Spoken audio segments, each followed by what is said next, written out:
Welcome dear rockers. ఎలా ఉన్నారు అందరూ?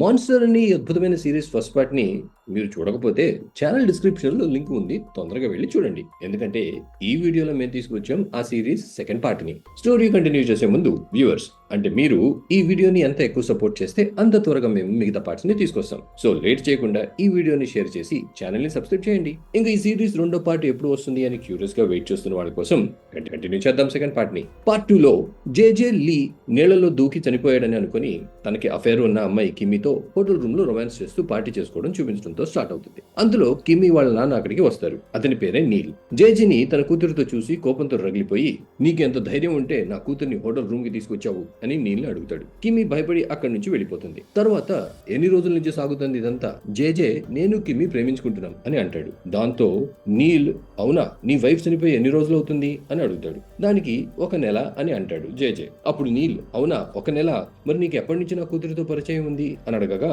జేజే 3 సంవత్సరాల నుండి అని అంటాడు. జేజే సమాధానాలు విన్న తర్వాత ఇంకా కోపంతో రగిలిపోయి తన మీద లాఠీ చార్జ్ చేయడం మొదలు పెడతాడు. అప్పుడు జేజే, ఒకసారి నా మాట వినండి, నా వైఫ్ ని మీ కూతురే గాయపరిచింది, దాంతో తను చనిపోయింది అనే విషయం గుర్తుంచుకోండి. నేను పోలీసులకి చెప్తే మీ కూతురు జీవితాంతం జైల్లో ఉండవలసి వస్తుంది. ఇదంతా విన్న నీల్ షాక్ అయిపోతాడు. అప్పుడు జేజే, అసలే మీరు ఈ దేశం యొక్క ప్రెసిడెంట్ కి సెక్రటరీ, ఇంకా రాబోయే ఎలక్షన్స్ లో ప్రెసిడెంట్ కుర్చీ మీద కూర్చోవాలని అనుకుంటున్నారనే విషయం కూడా నాకు తెలుసు. మీ కూతురు చేసిన పని గురించి బయట తెలిసిందంటే ప్రెసిడెంట్ కుర్చీ మీద కూర్చోవాలనే మీ కల కలగానే మిగిలిపోతుంది. నా మాట విని నాతో చేతులు కలపండి, మీరు ప్రెసిడెంట్ కావడానికి నేను మీకు సహాయం చేస్తాను అని నీల్కి మాయ మాటలు చెప్తాడు. ఇంకోవైపు బ్రిడ్జి కింద చెత్త కుప్పలో పడి ఉన్న లీ కళ్ళు తెరవడం చూపిస్తారు. అంటే లీ ఇంకా బ్రతికే ఉన్నాడు. 1 సంవత్సరం తర్వాత లీ ఒక బిచ్చగాడిలా మెట్రో స్టేషన్ పక్కన ఒక చిన్న ప్లేస్ లో ఉండి రోడ్డు మీద ఏదైనా దొరికితే దాన్ని తిని బ్రతుకుతూ ఉంటాడు. పాపం లీకి కనపడకపోయినా జేజే మీద ఎలాగైనా పగ తీర్చుకోవాలని అనుకుంటూ దాదాపు ఒక పిచ్చోడిలాగా తిరుగుతూ ఉంటాడు. అలా ఒక రోజు మెట్రో స్టేషన్ దగ్గర లీ ఒక అమ్మాయిని తెలియకుండా ఢీ కొడతాడు. ఫ్రెండ్స్,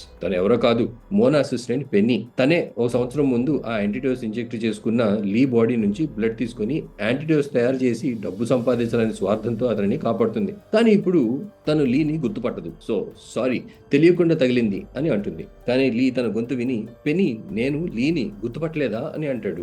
అయినా పెన్నీ, అంత ఆస్తి ఉన్నవాడి ఇక్కడెందుకుంటాడు అని లీ మాటలు నమ్మకుండా అక్కడి నుంచి వెళ్ళిపోతుంది. ఇక్కడ లీ రోడ్డు ప్లాట్ఫామ్ మీద కూర్చొని మ్యూజిక్ వాయించుకుంటూ ఉంటాడు. అది చూసిన వాళ్ళు వేసే డబ్బుతో లీ జీవితం సాగుతూ ఉంటుంది. అప్పుడే ఒక అబ్బాయి వచ్చి, కొంతమంది నీ డబ్బులు దొంగిలించాలనుకుంటున్నారు అని లీకి చెప్తాడు. అది విని లీ భయపడతాడు. సో అక్కడికి వెళ్ళి, లీ ఎంత ధైర్యం ఉంటే నా డబ్బులు దొంగిలించారు అని వాళ్ళ నుంచి డబ్బులు లాక్కుంటాడు. అప్పుడు ఆ దొంగలు లీని కొట్టడం స్టార్ట్ చేస్తారు. కానీ అప్పుడే అక్కడ దొంగలకి పోలీస్ సైరన్ వినపడుతుంది. దానితో పోలీసులు వస్తున్నారని భయపడి వాళ్ళు అక్కడి నుంచి పారిపోతారు. అలా దెబ్బలు తిన్న లీ కింద పడిన డబ్బులు ఎదుర్కొంటూ ఉంటాడు. లీ తన కళ్ళకి ఆపరేషన్ చేయించి జేజేతో రివెంజ్ తీర్చుకోవడానికి డబ్బులు పోగు చేస్తూ ఉంటాడు. అంతలో పెన్నీ మళ్ళీ అక్కడికి వచ్చి లీకి హెల్ప్ చేయడానికి ట్రై చేస్తుంది. పెన్నీ మీద కోపంతో ఉన్న లీ, నువ్వు నన్ను గుర్తుపట్టలేదు కదా, మళ్ళీ ఇక్కడికి ఎందుకు వచ్చావు అని అడుగుతాడు. అప్పుడు పెన్నీ లీని క్షమించమని అడిగి లీ బ్లడ్ తో ఆ వైరస్ యొక్క యాంటీడోస్ తయారు చేసుకోవచ్చని చెప్తుంది. అలాగే లీ సపోర్ట్ చేస్తే తన కళ్ళకి ఆపరేషన్ చేయించి తనని బాగా చూసుకుంటానని కూడా చెప్తుంది. దానికి లీ సరే అని అంటాడు. పెన్నీ లీని వాళ్ళ ఇంటికి తీసుకెళ్లి తన బ్లడ్ తీస్తూ ఉండగా లీకి జీనాని చూడాలనిపించి పెన్నీతో, జీనా ఎక్కడుంది అని అడుగుతాడు. పెన్నీ తను ఎవరికీ చెప్పకుండా మాయమైపోయిందని చెప్తుంది. లీ జీనా గురించి తెలుసుకొని చాలా బాధపడతాడు. తరువాత అమెరికాకు వెళ్లిన జేజేని చూపిస్తారు. కొరియాలో ఒక పెద్ద బిజినెస్ మ్యాన్ మరియు లీ హాస్పిటల్ కొనుక్కోవాలనుకున్న నేదన్ వాళ్ళ నాన్నకి ఒక అమ్మాయితో అఫైర్ ఉంటుంది. ఆ అఫైర్ తో వాళ్ళకి ఒక కొడుకు కూడా పుడతాడు. ఇదంతా బయటకు వస్తే వాళ్ళ నాన్న ఇమేజ్ కి మంచిది కాదు అని అనుకుని నేదన్ వాళ్ళని అమెరికాకి పంపిస్తాడు. ఈ విషయం తెలుసుకున్న జేజే అమెరికాలో ఉన్న వాళ్ళ ఇంటికి వెళ్తాడు. వాళ్ళ ఇంటికి వెళ్లిన జేజే గన్నుతో ఎవరినో చంపేసి వాళ్ళ అమ్మ మీద కూడా గురి పెట్టి నుంచున్న ఆ అబ్బాయిని చూస్తాడు. జేజే అతనిని కూల్ డౌన్ చేసి తన కారులో కూర్చోమని చెప్తాడు. అంతలో పోలీసులు వచ్చి వాళ్ళ అమ్మని అరెస్ట్ చేసి తీసుకుని వెళ్ళిపోతారు. ఆ అబ్బాయి పేరు ఆండ్రూ. అంటే ఆండ్రూ నేదన్ కి తమ్ముడు అవుతాడు. ఫ్రెండ్స్, యాక్చువల్లీ ఇక్కడ ఆండ్రూ ద్వారా నేదన్ కంపెనీస్ ని తన స్వాధీనం చేసుకుని నేదన్ మీద పగ తీర్చుకోవాలని జేజే ప్లాన్. కారులో కూర్చున్న ఆండ్రూతో, ఏం చేస్తున్నావు బాబు, మీ నాన్న కొరియాలో పెద్ద బిజినెస్ మ్యాన్, ఆయన తర్వాత ఆయన ఆస్తులు చూసుకోవాల్సింది నువ్వే కదా అని జేజే అంటాడు. అప్పుడు ఆండ్రూ, ఆయన మమ్మల్ని వదిలేసి ఎప్పుడో వెళ్ళిపోయారు, ఆయనకి మాకు మధ్య ఎటువంటి సంబంధం లేదు, అయినా మీరెందుకు నా మీద అంత జాలి చూపిస్తున్నారు, నన్ను పోలీసుల నుంచి ఎందుకు కాపాడారు అని జేజేని అడుగుతాడు. అప్పుడు జేజే, నువ్వు ఒక పెద్ద బిజినెస్ మ్యాన్ కొడుకువి, నువ్వు ఇలా జైలుకి వెళ్ళకూడదు, నిన్ను నేను చదివిస్తాను, బాగా చదివి మీ నాన్న బిజినెస్ ని నువ్వే చూసుకోవాలి అని అంటాడు. ఇక్కడ పెన్నీ ఏమో ఇచ్చిన మాట మీద నిలబడి లీ కళ్ళకి ఆపరేషన్ చేయించింది. లీ తనని ఎవరు గుర్తుపట్టకూడదు అని ఆపరేషన్ తో పాటు ప్లాస్టిక్ సర్జరీ కూడా చేయించుకుంటాడు. ప్లాస్టిక్ సర్జరీ చేయించుకున్న లీ, నాకు ఇప్పుడు ఒక కొత్త ఫేస్ దొరికింది, జేజే నేను చనిపోయానని అనుకుంటున్నాడు, కానీ నేను అతనిని చంపకుండా చావను అని మనసులో అనుకుంటాడు. 5 సంవత్సరాల తర్వాత లీ అమెరికాలో తన చదువు పూర్తి చేసుకుని కొరియాలో ఉన్న నేదన్ కంపెనీలో ఒక ఇంటర్వ్యూ కోసం వెళ్తాడు. ఫ్రెండ్స్, జేజే కూడా అదే కంపెనీలో ఒక పెద్ద పొజిషన్ లో ఉంటాడు. ఆ కంపెనీలో జాబ్ కొట్టేసి నేదన్ కి దగ్గరయ్యి తనతో పాటు జేజే మీద కూడా పగ తీర్చుకోవాలనేదే లీ లక్ష్యం. ఇంకోవైపు నీల్ జేజే సహాయంతో పెద్ద పాలిటీషియన్ గా మారి జేజేని బాగా సపోర్ట్ చేస్తూ ఉంటాడు. కానీ ఫ్రెండ్స్, ఈ సిచ్యువేషన్ లో ప్రాబ్లం ఏంటంటే ఇప్పుడు లీ జేజే దగ్గరికి వెళ్ళడం కూడా చాలా కష్టం, ఎందుకంటే అతని చేతుల్లో చాలా పవర్ ఉంటుంది. అందుకే ఆ కంపెనీలో జాయిన్ అవడం తప్ప లీ దగ్గర పగ తీర్చుకోవడానికి వేరే మార్గం లేదు. పెన్నీ లీకి కాల్ చేసి జేజే మరియు నేదన్ గురించి అప్డేట్స్ ఇస్తూ ఉంటుంది. అప్పుడే లీ జీనా గురించి ఏమైనా తెలిసిందా అని అడుగుతాడు. కానీ పెన్నీ జీనా గురించి ఏమీ కనిపెట్టలేకపోతుంది. ఇంకోవైపు ఒక మెమోరియల్ హాల్లో జీనా వాళ్ళ నాన్న ఫోటోతో మాట్లాడుతూ, నాన్న, నాకు ఇవాళ ఒక పెద్ద కంపెనీలో ఇంటర్వ్యూ ఉంది, ఈ జాబ్ వస్తే నేను తమ్ముడిని ఇంకా బాగా చూసుకుంటాను అని అంటుంది. ఫ్రెండ్స్, అప్పుడే మనకి ఆ రోజు జీనాని కాపాడడానికి వెళ్లిన వాళ్ళ నాన్న వైరస్ తో ఇన్ఫెక్ట్ అయ్యి చనిపోయారని తెలుస్తుంది. ఇప్పుడు అమెరికాలో చదువు పూర్తి చేసుకుని కొరియాకు వచ్చిన ఆండ్రూని చూపిస్తారు. కానీ తను కొరియాకు వచ్చిన విషయం జేజేకి చెప్పలేదు. అలా తను ఉండడానికి ఒక ఇల్లు వెతుకుతూ ఉంటాడు. అప్పుడే అతనికి ఒక ఇల్లు కనబడుతుంది. అతను వెళ్లి చూస్తే ఆ ఇంటి డోర్ తెరిచి ఉంటుంది. లోపలికి వెళ్లి చూస్తే అక్కడ ఎవ్వరు కనపడరు. అలానే వెతుకుతూ ఆండ్రూ బాత్రూమ్ డోర్ తీసి చూస్తే అక్కడ జీనా కనపడుతుంది. జీనా అతనిని మేనర్స్ లేదా, వెళ్ళు ఇక్కడి నుంచి అని అరుస్తుంది. అప్పుడు ఆండ్రూ డోర్ మూసేస్తాడు. జీనా బయటకు వచ్చి, ఎంత ధైర్యం ఉంటే తిన్నగా లోపలికి వచ్చేసావు అని అంటుంది. దానికి ఆండ్రూ, కానీ డోర్ ముందే తీసి ఉంది అని అనగా, బోర్డు చూడలేదా, లేకపోతే చదవడం రాదా అని జీనా కోపంగా అడుగుతుంది. అప్పుడు ఆండ్రూ, సారీ చూసుకోలేదు అని చెప్పి, ఈ ఇల్లు నీదా అని అడుగుతాడు. జీనా అవును అని చెబుతుంటే పక్క రూమ్ లో నుంచి, ఇక్కడ బాత్రూమ్ లో నీళ్లు రావడం లేదు, వచ్చి చూడు అని ఎవరో జీనాని పిలుస్తారు. దానితో ఆ ఇల్లు జీనాది కాదని అక్కడ పనిచేస్తుందని తెలుసుకున్న ఆండ్రూ, ఇక్కడ ఉండటానికి రూమ్ దొరుకుతుందా అని తనని అడుగుతాడు. అప్పుడు జీనా అతను ఉండటానికి ఒక ఖాళీ ఉన్న రూమ్ ని చూపిస్తుంది. మరుసటి రోజు ఆండ్రూ వాళ్ళ నాన్న కంపెనీకి వస్తాడు. కానీ సెక్యూరిటీ గార్డ్స్ అతన్ని లోపలికి అలౌ చేయరు. అప్పుడు ఆండ్రూ, నేను ఆయనకి చాలా కావాల్సిన మనిషిని, అంతలో చైర్మన్ గారు వస్తున్నారు అని అనౌన్స్ చేస్తారు. దాంతో సెక్యూరిటీ గార్డ్స్ అందరూ అటువైపు వెళ్ళిపోతారు. అప్పుడే ఆండ్రూ వాళ్ళ నాన్న, అంటే ఆ కంపెనీ చైర్మన్ వస్తారు. ఆయన వెనక జేజే కూడా ఉంటాడు. జేజే ఆండ్రూని చూసి, అరే ఇతను అమెరికాలో ఉండాలి కదా, ఇక్కడికి ఎలా వచ్చాడు అని అనుకుంటాడు. చైర్మన్ వెళ్ళిపోయిన తర్వాత జేజే ఆండ్రూని కలుస్తాడు. జేజే, నాకు చెప్పకుండా ఎందుకు వచ్చావు అని అతని మీద బాగా అరుస్తాడు. అప్పుడు ఆండ్రూ, మీరే కదా చదువు పూర్తి చేసుకుని కొరియా రమ్మని చెప్పారు, సో నేను వచ్చేసాను అని అంటాడు. అప్పుడు జేజే, సరే సరే వస్తే వచ్చావు, రేపు కంపెనీలో షాడో ఏజెంట్ పొజిషన్ కోసం ఎగ్జామ్ కండక్ట్ చేస్తున్నారు అని చెప్పి జరగబోయే ఎగ్జామ్ ఆన్సర్ షీట్ ని చేతుల్లో పెడతాడు. నువ్వు కూడా ఆ ఎగ్జామ్ లో పాస్ అయ్యి జాబ్ సంపాదించుకుంటే నువ్వు మీ నాన్నకి దగ్గర అవ్వచ్చు. తర్వాత రోజు క్యాండిడేట్స్ ఎగ్జామ్స్ కి వస్తారు. పెన్నీ లీని కూడా అక్కడికి తీసుకుని వెళ్తుంది. కారు డోర్ తీసి వెళ్తుండగా లీ ఒక అమ్మాయిని తెలియకుండా టీ కొడతాడు. దానితో ఆ అమ్మాయి చేతుల్లో ఉన్న బుక్స్ కింద పడిపోతాయి. అప్పుడు ఆ అమ్మాయి, ఇడియట్, నీకు కళ్ళు కనబడవా అని లీ మీద అరుస్తుంది. తన గొంతు విన్న లీ, అరే తన గొంతు జీనా లాగా ఉంది అని కొంచెం షాక్ అయ్యి జీనాని అలాగే చూస్తూ ఉండిపోతాడు.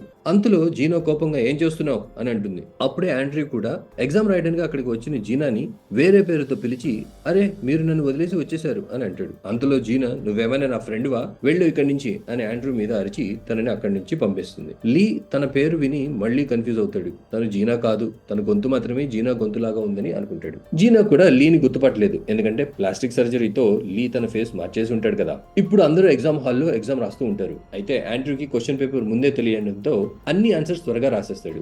లీ కూడా బాగా ప్రిపేర్ అయ్యి రావడంతో తను కూడా ఆండ్రూతో పాటు ఎగ్జామ్ రాసేసి బయటికి వచ్చేస్తాడు. లీ బయటికి రాగానే అతనితో ఒంటరిగా నిల్చొని ఉన్న ఒక అమ్మాయి కనపడుతుంది.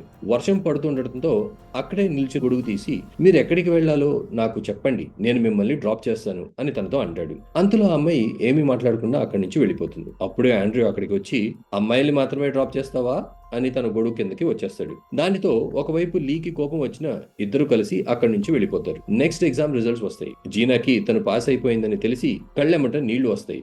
ఎందుకంటే తను పాస్ అవుతుందని ఎక్స్పెక్ట్ చేయలేదు. తరువాత ఆనందంతో డాన్స్ కూడా చేస్తుంది. ఇక్కడ నేథన్, అతని కంపెనీ అసిస్టెంట్ మరియు జేజే మధ్యలో ఒక మీటింగ్ జరుగుతుంది. అసిస్టెంట్ అంటాడు, మనం ఇప్పుడు ఏ జాబ్ కోసం ఎగ్జామ్ కండక్ట్ చేసామో ఆ ఎగ్జామ్ రాసిన స్టూడెంట్స్ లో కొంతమంది స్పైస్ ఉన్నారు. మనం వాళ్ళని పట్టుకుని ఇంటర్వ్యూ నుంచి తీసేయాలి. దానికి మనం లైట్ డిటెక్టర్ ఉపయోగించాలి అని నేథన్తో అంటాడు. ఇదంతా విన్న జేజే కొంచెం భయపడతాడు. ఎందుకంటే ఇక్కడ ఆండ్రూ పట్టుబడిపోతే జేజే పని అంతే. ఆ తర్వాత ఇంటర్వ్యూ మొదలవుతుంది. లీ, జీనా, ఆండ్రూ ఇంకా ఆ కొత్త అమ్మాయి రాషి అందరూ ఇంటర్వ్యూకి వస్తారు. ముందు రాషి ఇంటర్వ్యూకి వస్తుంది. ఇంటర్వ్యూయర్స్ రాషిని నువ్వు ఒక దేశభక్తురాలివా అని అడుగుతారు. అప్పుడు రాషి అవును అని జవాబిస్తుంది. తర్వాత వాళ్ళు నువ్వు ఎందుకు ఈ కంపెనీని జాయిన్ అవ్వాలనుకుంటున్నావు అని అడుగుతారు. దానికి రాషి ఈ కంపెనీ మన దేశ ప్రగతికి చాలా ముఖ్యం, అందుకే నేను ఈ కంపెనీలో జాయిన్ అయ్యి దేశానికి సేవ చేయాలనుకుంటున్నాను అని జవాబిస్తుంది. లైట్ డిటెక్టర్ కూడా తను నిజం చెబుతుందని చూపిస్తుంది. దానితో వాళ్ళు తనని సెలెక్ట్ చేసుకుంటారు. ఆ తర్వాత జీనాని పిలుస్తారు. జీనా కొంచెం భయపడుతుంది, ఎందుకంటే తన పేరు మార్చి కంపెనీ ఎగ్జామ్ రాసింది.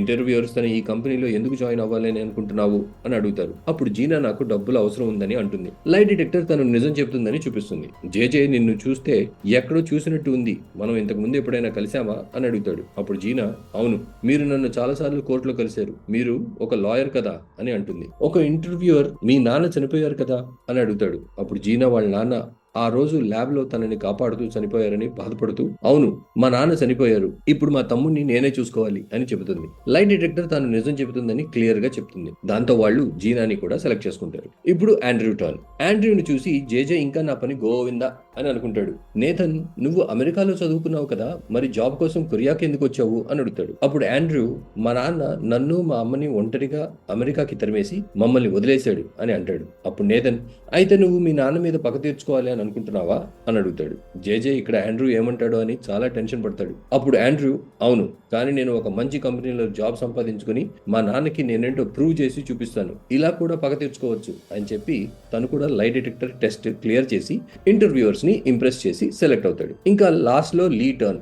లీకి జేజేని చూసి బాగా కోపం వస్తుంది, కానీ ప్రశాంతంగా ఉంటాడు. నేథన్ తన సర్టిఫికెట్స్ చూసి నీ పేరు కొంచెం తేడాగా ఉంది అని అంటాడు. దీనికి లీ నాకు చిన్నప్పుడు ఒక యాక్సిడెంట్ జరిగింది, దాంతో నా లైఫ్ లో ఉన్న ప్రాబ్లమ్స్ అన్ని నా పేరు వల్లే అని అనుకుని నేను నా పేరు మార్చేసి అమెరికా వెళ్లి బాగా చదువుకున్నాను అని నిజాన్ని సగం మాత్రమే చెప్పి లైట్ డిటెక్టర్ టెస్ట్ లో పాస్ అయ్యి ఇంటర్వ్యూలో సెలెక్ట్ అవుతాడు. ఇప్పుడు సెలెక్ట్ అయిన క్యాండిడేట్స్ అందరినీ ఒక ట్రైనింగ్ క్యాంప్ కి తీసుకెళ్లడానికి బస్సులో కూర్చోమని చెప్తారు. అందరూ చాలా ఆనందంగా ఉంటారు. లీ పక్కన ఆండ్రూ కూర్చుంటాడు. జీనా ఏమో వేరే సీట్ లో కూర్చుంటుంది. ఆండ్రూ జీనాని చూస్తూ ఉంటాడు. అతనిని చూసి లీ ఎందుకు నన్నే చూస్తున్నావు అని అడుగుతాడు. అప్పుడు ఆండ్రూ నువ్వేమంత అందగాడివి కాదులే, నేను నిన్ను చూడడానికి. అప్పుడు లీ ఆండ్రూతో నాకు కూడా నీ ఫేస్ చూస్తే నువ్వు నీ అంతటి నువ్వే ఎగ్జామ్ పాస్ అయ్యావు అనిపించడం లేదు అని అంటాడు. దానికి ఆండ్రూ నా ఫేసే అంతా అని అంటాడు. తర్వాత అందరూ బిగ్ బాస్ లాంటి ట్రైనింగ్ వెన్యూకి చేరుకుంటారు. జీనా ఇన్ఛార్జ్ తో లేడీస్ జెంట్స్ ఇద్దరు కలిసే ఉంటారా అని అడుగుతుంది. దానికి ఇన్ఛార్జ్ అవును కలిసే ఉంటారు, కానీ బాత్రూమ్ విడిగా ఉంటాయి,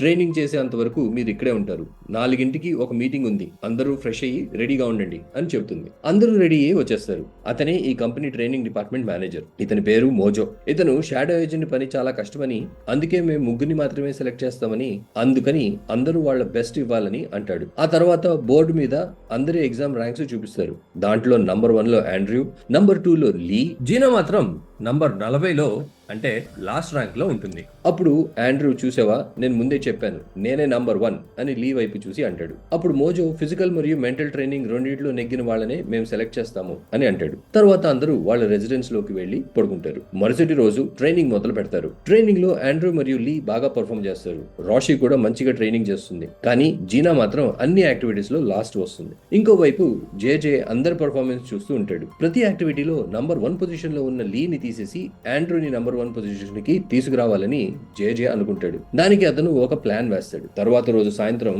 అందరూ రెస్ట్ తీసుకుంటున్నప్పుడు లీ తన సూట్ కేసు ఓపెన్ చేస్తాడు. అందులో అతనికి ఒక పెన్ కనబడుతుంది. దానిని ఓపెన్ చేసి చూస్తే అందులో స్పై కెమెరా ఉంటుంది. అప్పుడు లీ తనని ట్రైనింగ్ నుండి తీసేయడానికి ఇదంతా జేజే ప్లాన్ అని తెలుసుకుంటాడు. కానీ తను ఆ పెన్ ని పడేసే ముందు జేజే అక్కడికి సెక్యూరిటీ గార్డ్స్ తో వస్తాడు. జేజే మాకు ఇక్కడ ఒక స్పై ఉన్నాడని తెలిసింది, అందుకే అందరూ వాళ్ళ సామాన్లు వదిలేసి దూరంగా వెళ్ళండి, అందరినీ చెక్ చేస్తున్నాం అని అంటాడు. అంటే ఫ్రెండ్స్, ఇదంతా లీని ట్రైనింగ్ నుంచి తీసేయడానికి జేజే వేసిన ప్లాన్ అన్నమాట. తరువాత లీ సూట్ కేసు చెక్ చేస్తూ ఉండడంతో ఈ సిరీస్ పార్ట్ 2 ఎండ్ అవుతుంది. ఇంకా మీ అందరికీ ఈ మాన్స్టర్ సిరీస్ పార్ట్ 2 నచ్చినట్లయితే ఈ వీడియోని లైక్, షేర్ మరియు ఛానల్ ని సబ్స్క్రైబ్ చేయండి. And finally thank you for watching.